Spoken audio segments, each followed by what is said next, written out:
Tengo el gusto de traer a nuestro invitado de hoy, Michael Penfold, profesor universitario del Instituto de Altos Estudios de Administración de Caracas y del ULS, consultor nacional, experto en políticas públicas y políticas del desarrollo. Gracias, Michael, por haber aceptado la invitación.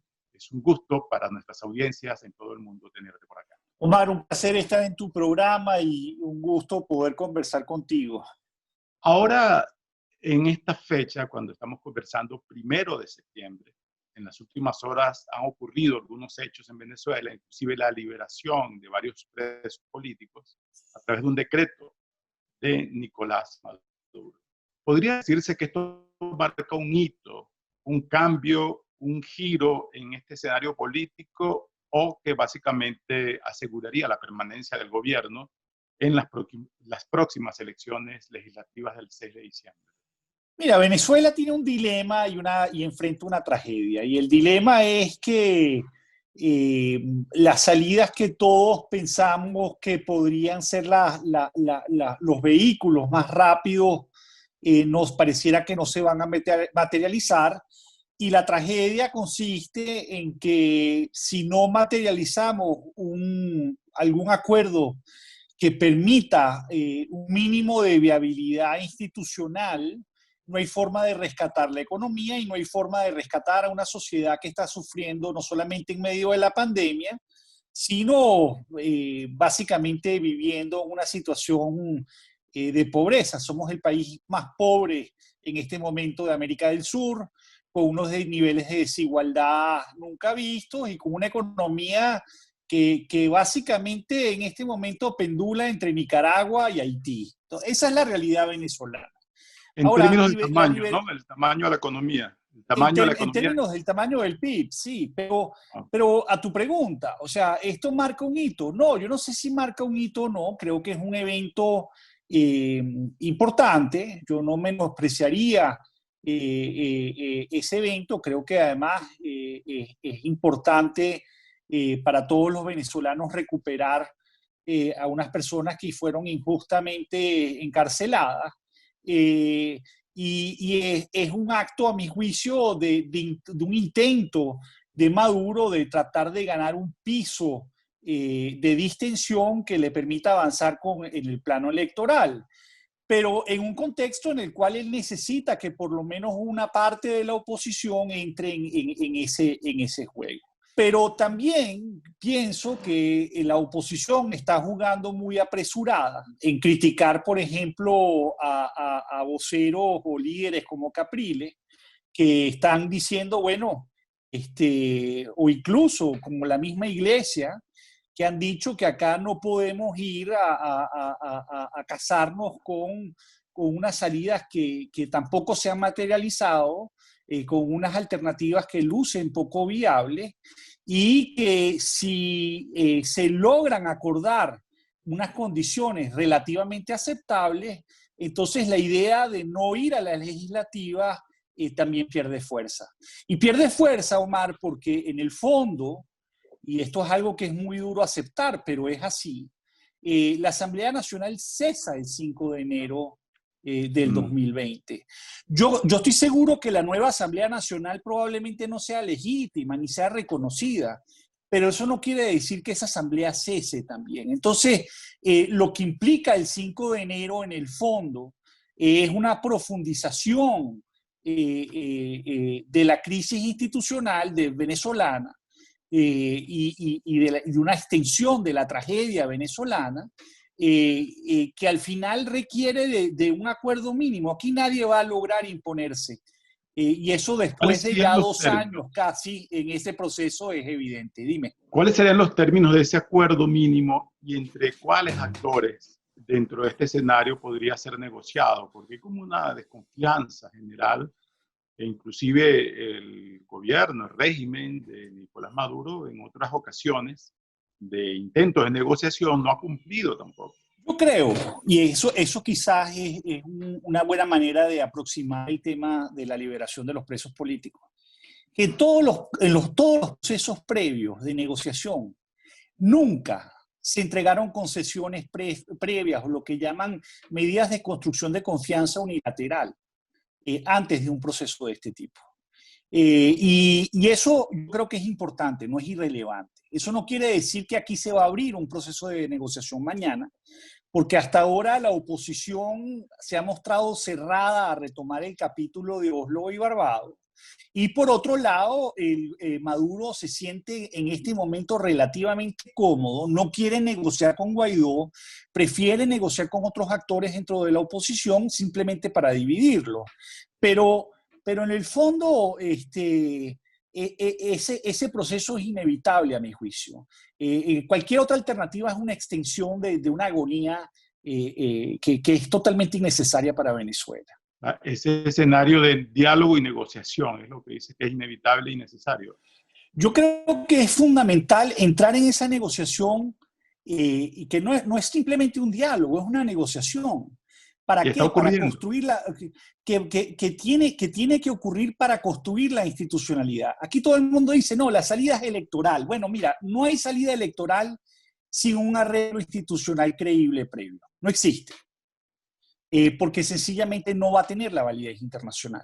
Y Maduro evidentemente también está enfrentando presiones internas que no quieren un replay del 2018 con las presidenciales y saben que necesitan a ciertos factores de la oposición que son determinantes, particularmente el G4, que entre en ese proceso.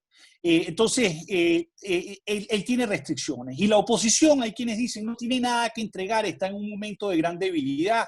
Ciertamente está en un momento de muchísima debilidad en el sentido que no está logrando movilizar, que su líder ha perdido mucha fuerza popular. Pero es una oposición que tiene un poder de negociación en dos ámbitos. En el primero, en el ámbito político, porque sin ella la legitimidad de cualquier arreglo electoral es inviable.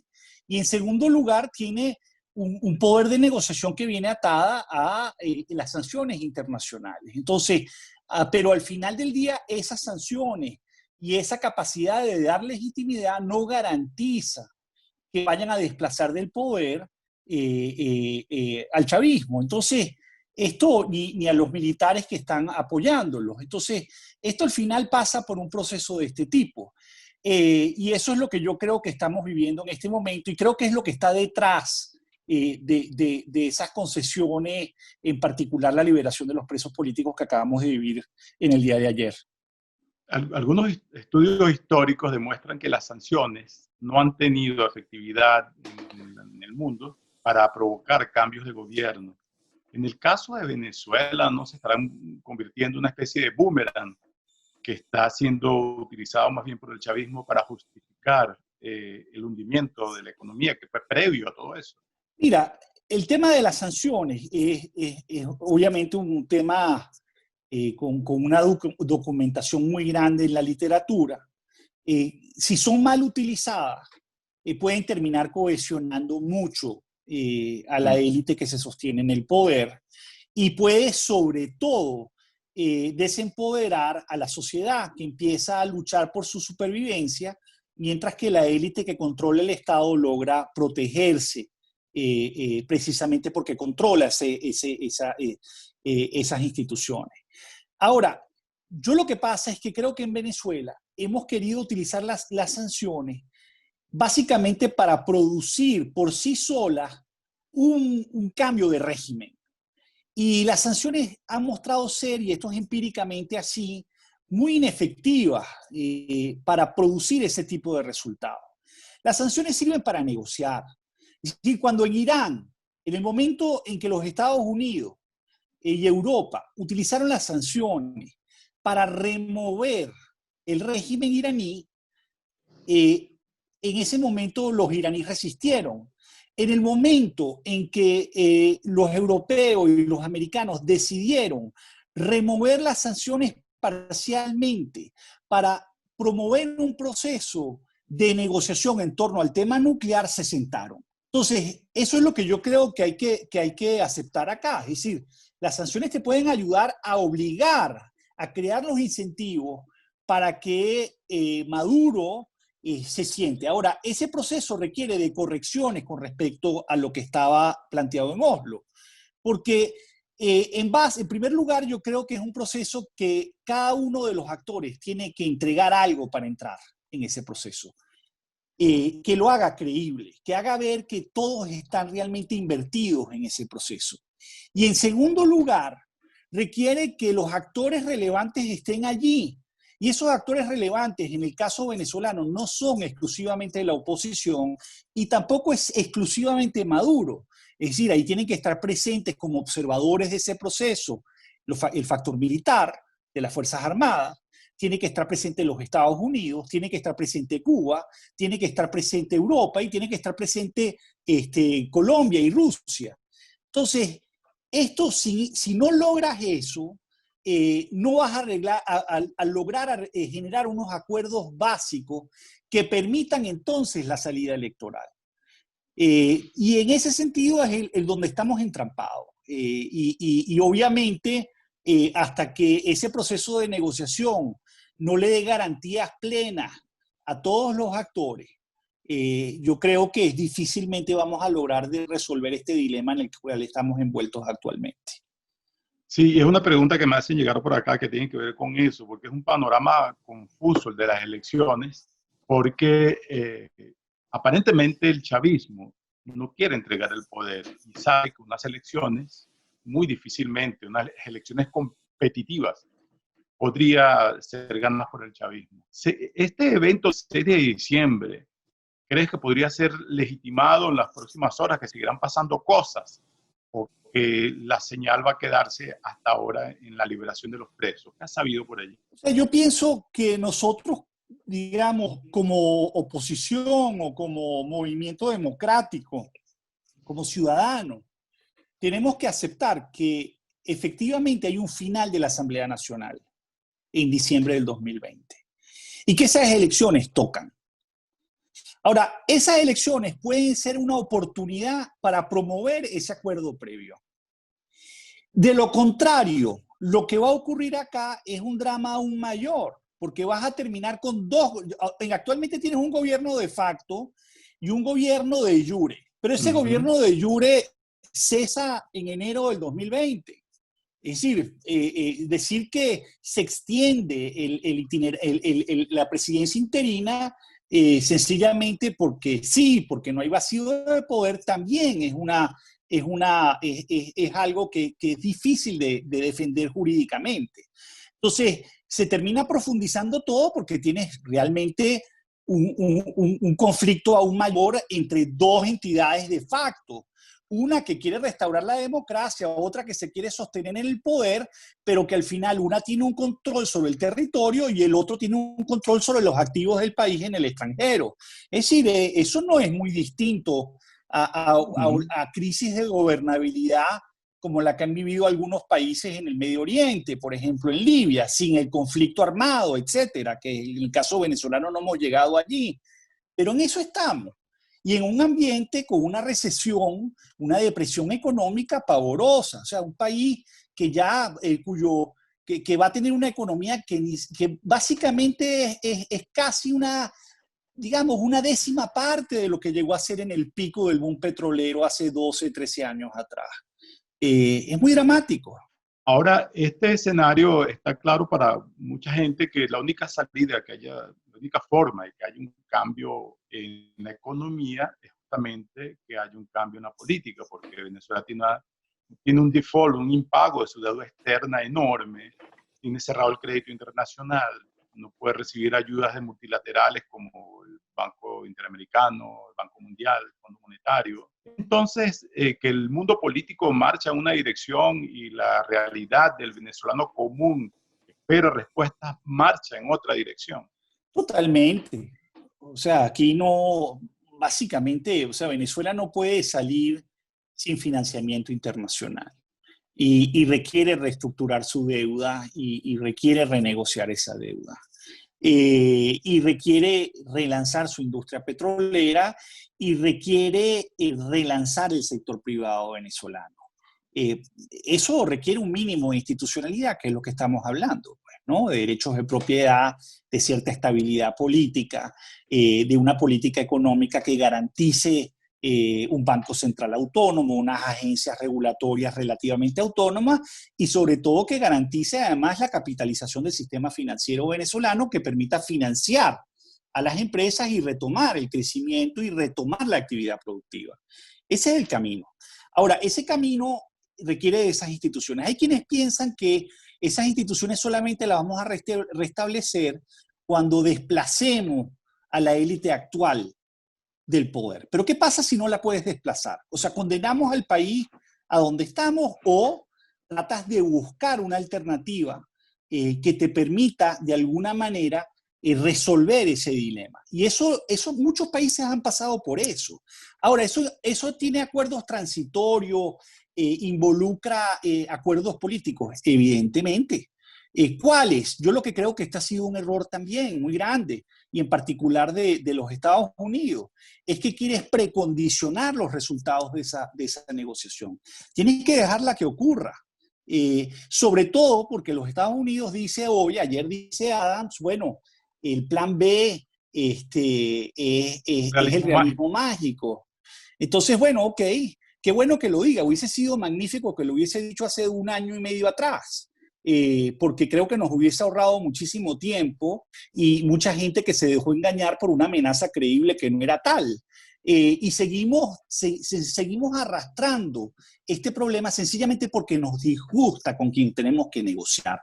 Maduro no quiere negociar con Guaidó, Guaidó no quiere negociar con Maduro. Bueno, eso es como una canción, ¿no? Y lo cierto es que bueno, eso es lo que tienes. Y tienes que asumirlo. Y también es cierto que los militares no van a permitir una salida en las cuales ellos no tengan un mínimo de control, sobre todo porque tenemos, producto de los indictments internacionales, un proceso de judicialización muy grande de la situación venezolana. Entonces, esto requiere muchas garantías. Esto no es solamente un tema electoral. Las elecciones puede ser una excusa para resolver este problema. Pero tú no vas a tener elecciones aceptables para nadie sin haber resuelto ese problema previamente. ¿Cómo definirías ese es el dilema que tenemos. ¿Y cómo definirías el actual régimen venezolano? Un régimen en este momento autocrático de carácter hegemónico. Y sus pretensiones son, sí, totalmente. Sí, aquí en este momento no está operando el Estado de Derecho y no está operando la democracia. Ahora, eso no quiere decir que el vehículo electoral no sea un instrumento que tú puedas utilizar o para movilizar a la sociedad o para obligar a construir esas instituciones, sobre todo para poder reinsertar nuevamente a Venezuela en el sistema financiero internacional. Es que, o sea, si no el país, bueno, es Cuba. En este momento, Omar, es tan dramático esto. En Cuba hay más vuelos directos entre La Habana y Miami que entre Caracas y Miami, donde no hay ninguno. Hoy en este momento, Venezuela está más sancionada que Cuba. Venezuela tiene unas sanciones secundarias que no tiene Cuba. Y adicionalmente, lo único que realmente distinguía a Venezuela de Cuba era que tenías una oposición muy fuerte, o sea, relevante. Bueno, esta oposición se está fragmentando, se está debilitando. Entonces, ahora, en este momento, imagínate que la distinción realmente entre Cuba y Venezuela la marca el sector privado, porque en Venezuela el sector privado es muy pequeño, porque lo hemos destruido, pero es un sector privado todavía más relevante que el sector privado en Cuba, y que es la que sostiene en este momento el abastecimiento en el país, que sostiene unas importaciones que en términos per cápita son bajísimas, no son suficientes en términos alimentarios para lo que requiere la población venezolana. Entonces, y todo eso en medio de la pandemia. ¿Has logrado hacer algunos ajustes, algunas proyecciones de los resultados económicos de este 2020 que parece tan perdido en términos de indicadores? Mira, el problema, o sea, es increíble, pero nosotros este año vamos a tener un decrecimiento que va a ser mayor a 25% del PIB. Y ya tenemos una producción petrolera que está por debajo de 350.000 barriles, pero que en el fondo es mucho menos, porque lo poco que venden lo vendes a grandes descuentos por la prima de riesgo que tienes que pagar. Entonces es un país sin ingresos y es un país donde lo que está creciendo es la actividad informal e ilegal. Es decir, tienes una economía a la sombra, cada vez más grande, cada vez más relevante, en parte porque la actividad formal se te ha contraído tremendamente. Entonces, y tienes un fisco, es decir, tienes un Estado que no tiene ingresos para poder pagar los bienes públicos que requieren los venezolanos y poder pagar el servicio, los servicios de salud, los servicios de educación. Y eso lo que está terminando de generar es unos niveles de desigualdad muy grandes. Mucha gente dice, bueno, es que Venezuela hoy en día es pobre. Vimos la encuesta del ENCOVI que decía que básicamente en las encuestas de hogares que hicieron, 92% de las familias venezolanas son pobres. Ciertamente, lo son. Pero esas familias venezolanas no solamente son pobres, lo que hay es una mayor desigualdad y una desigualdad que está creciendo enormemente entre quienes se pueden proteger frente a esta situación y los que no se pueden proteger. Entonces, todo esto al final del día requiere un mínimo de sentido común, un mínimo de aceptación de la realidad y tratar de obligar y crear los incentivos adecuados para que ese proceso se pueda dar. Si esto que está iniciando, por ejemplo, Capriles en este momento, que está insistiendo en esta ruta, va a generar en eso o no, bueno, yo creo que es válido explorarlo. Yo lo que sí creo es que no es posible explorarlo y pensar que vas a ganar ese proceso si no logras mantener la unidad. Y también me parece bastante fantasioso pensar que la continuidad administrativa, que el postergar el tema de la Asamblea Nacional por sí solo va a resolver, va a ser algo muy distinto a lo que ya estamos viviendo. Porque lo que estamos en este momento es una gran inercia, en una gran anomia. Eso es lo que está viviendo el país. Entonces, en ese sentido, yo creo que la apuesta de Capriles es, bueno, déjame tratar de hacer algo, déjame tratar de mover el tablero. Y yo creo que eso es importante. No sé si es la respuesta adecuada o no, pero es importante. Y Guaidó tiene que empezar a hacer política, porque básicamente decir que él después del 5 de enero sigue siendo el presidente sin plantear, bueno, ok, está bien, ¿y qué vas a hacer de aquí al 6 de diciembre? ¿Cuál es la propuesta? Y eso para mí es clave, porque cualquier alternativa la tengo que medir contra lo que sea esa ruta.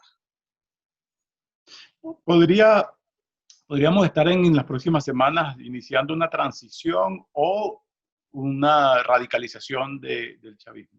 ¿Qué es más posible? Yo creo que nosotros estamos hoy más lejos de una transición que estábamos hace 2 años atrás. Pero creo que la situación es muy dramática y creo que las presiones internas que tiene el chavismo son reales. Yo no creo que son, digamos, que ellos están cómodos donde están. ¿Son capaces de resistir? Sí, son capaces de resistir. ¿Son capaces de gobernar? No pueden gobernar. Y eso tiene un límite en el tiempo. Siempre podemos estar peores, ¿verdad? Pero eso tiende a tener un límite en el tiempo. Entonces, yo creo que ahí hay presión. Ahora, ¿esa presión es suficiente para sacarlos del poder así como queremos? No. Eso implica entonces que como no podemos, tenemos que apelar a la comunidad internacional y al TIAR y al R2P y a la intervención extranjera, etcétera. Bueno, no existe, nos los acaba de decir Abrams. Entonces, si los Estados Unidos te está diciendo claramente que esa opción no está sobre la mesa, entonces, ok, ¿qué hacemos? ¿Será que esta idea de que el capítulo de Oslo está totalmente cerrado es absurdo? Habernos cerrado esa puerta así nomás porque sí. O sea, yo creo que hay que asumir aquí ciertos riesgos. Y en ese sentido yo veo que Capriles arriesga, bien o mal, podemos discutir eso, pero yo veo a la oposición del G4 en una posición en la cual no está haciendo política, no está tratando de mover el juego en ninguna dirección, esperando los resultados de noviembre en los Estados Unidos, en las elecciones americanas. Y yo creo que eso es un error. Para contextualizar a la audiencia internacional, el G4 es el grupo de 4 partidos más importantes de la política venezolana. casi todos inhabilitados y no pueden participar sus líderes históricos en unas elecciones. Michael, ya para ir cerrando, una de las grandes críticas que se le ha hecho a la oposición es que dejó descansar más en la presión internacional que en la presión interna sus acciones contra Maduro. Obvio, internamente es muy peligroso ser opositor y salir a manifestar en un régimen autoritario. Pero no se corre riesgo de que Venezuela se convierta en parte del paisaje internacional y que ya se pierda el interés del mundo en lo que ocurre aquí, más en un contexto como el actual, en el que cada gobierno está ocupado a atender sus propios problemas económicos generados y sociales, generados por la pandemia. Fíjate, eso que estás preguntando es tan importante porque hay una cosa que se llama fatiga internacional. ¿Okay? Y el caso venezolano está empezando a generar cierta fatiga, sobre todo en el ámbito europeo y también en el ámbito latinoamericano, porque todo el mundo cree que puede resolver el problema, pero ya tenemos varios años sin poder resolver el problema. Y incluso en todas las reuniones internacionales, el tema venezolano aparece. Entonces, eso, en la medida en que pasa el tiempo, te va agotando. Y yo creo que eso lo que muestra es que en el fondo la comunidad internacional está empezando a tener la percepción que, como dirían en inglés, el caso venezolano es intractable, no hay manera de abordarlo. ¿Okay? Es irresoluble, es la traducción a eso. Entonces, nosotros estamos cada vez más cerca de eso. Ahora, a mí me parece muy interesante, por ejemplo, y esto lo comento muy anecdótico, porque le invertí mucho tiempo a una serie de conferencias que organizó la Asamblea Nacional con figuras muy importantes internacionales. A mí me parece que fue una iniciativa muy buena invitar a Felipe González, invitar a Ricardo Lagos, invitar a Sergio Vittar y invitar a Abraham Lowenthal. Y yo veo Enrique Krause, etcétera, y yo veo que todos los mensajes que habían en esas conferencias, que las vi con muchísimo detenimiento, me parecieron tremendamente importantes. El mensaje era el mismo. Hay que utilizar las pocas ventanas que tienes para poder articular socialmente y poder generar esa presión interna. Y eso puede ser el mecanismo electoral, como puede ser el tema de la desigualdad, como puede ser el tema de los servicios públicos, pero lo tienes que plantear. Y tienes que aceptar en algún momento que vas a tener que poder convivir con un problema histórico que tenemos. Porque mucha gente piensa, en algún momento, yo recuerdo un historiador muy importante venezolano que decía, no, es que Chávez es un footnote, una nota a pie de página en un libro de historia. Bueno, mira, yo pienso que ya eso no es cierto. Esto se nos convirtió en un capítulo completo. Es decir, son 20 años. Entonces, pretender que vamos a borrar estos 20 años sin este proceso que te acabo de describir, que implica concesiones, que implican garantías, que implican espacios que tienes que crear, que tienes que saber utilizar la comunidad internacional de manera inteligente, que tienes que ser creíble, no solamente popular, es decir, tienes que ser creíble como líder.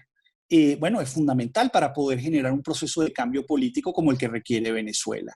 Y otra vez, y culminé, Omar, no hay elecciones sin un acuerdo institucional previo, no existe eso. Porque las elecciones generan ganadores y perdedores. Ahora, en las democracias, los perdedores son capaces de esperar un periodo más para volver a participar, porque saben que tienen garantías para competir. Entonces, eso es lo que necesitamos crear. Claro, pero eso significa lo que has dicho, convivir con el chavismo por un buen tiempo, aunque no Porque el chavismo necesariamente sea existe, el chavismo, el peronismo, ¿vale? O sea, es que acaso no existen. O sea, es que acaso el PRI en México no existió. O sea, Sí, y es seguirán. como... Y el PRI no era autoritario, pues. No era profundamente autoritario.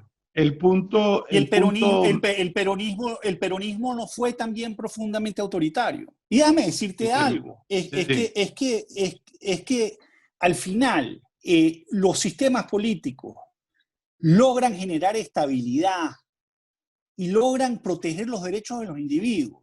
Cuando tienes la capacidad de perder elecciones, es decir, que perder elecciones no es una tragedia en sí misma. Entonces, eso es lo que tenemos que entregar. Claro, Y nosotros podemos dar eso. pero, Ahora, pero que el el chavismo no punto, quiera sí, entregar el poder porque es revolucionario y porque, bueno, entonces es que ya, mira, eso sí, ya no hay revolución. La revolución en Venezuela se dio con los precios a $120 por barril. Ya no hay revolución, ya no hay Estado, no hay gasto, ujú, no hay inversión. Pero el punto es que en el hay pasado, desigualdad. el chavismo en el pasado nunca reconoció una derrota electoral. De hecho, el conflicto político actual de Venezuela deriva de que no reconoció la derrota en la Asamblea Nacional. ¿Crees que ahora en el futuro sí podría o habría que establecer acuerdos mínimos para que el chavismo se comprometa a respetar los resultados y hacerlos cumplir? Porque aquí la gente vota pero no elige. Yo creo que el chavismo tiene que poder balancear eso, porque lo que está mostrando ahorita son unos rasgos profundamente autoritarios, producto de una idea de revolución que es sostenerse simplemente en el poder. Que por cierto, fue lo que trató de hacer el PRI, pero ¿qué pasa? El PRI no lo hizo al costo que lo estamos haciendo acá.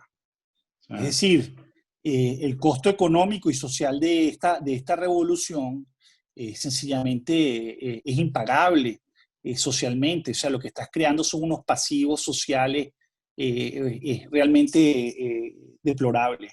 Entonces, yo en eso no soy, yo prefiero, te digo, mucha gente me dice, bueno, ¿y qué quieres tú?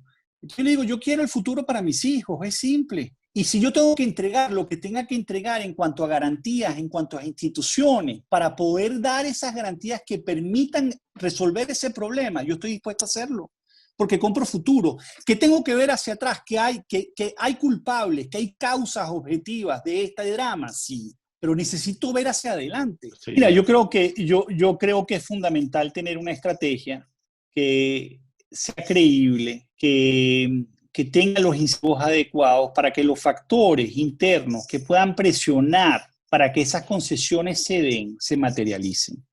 Ahora, si nosotros tenemos una actitud maximalista de tratar de imponer nuestro primer orden de preferencias, que puede ser muy racional, que puede ser lo deseado, pero dadas las condiciones que ya hemos visto, eso pareciera que no es el caso, ¿no? Eso no se va a materializar. Entonces yo creo que hay que tener los pies bien puestos sobre la tierra aquí y dejarse digamos, de pensar que aquí hay soluciones mágicas o rápidas que van a llegar. No las hay. Eh, y si eso logramos hacer eso en el marco de unos acuerdos mínimos, pero que garanticen el largo plazo, entonces vas a poder ir resolviendo algunos problemas sobre la marcha.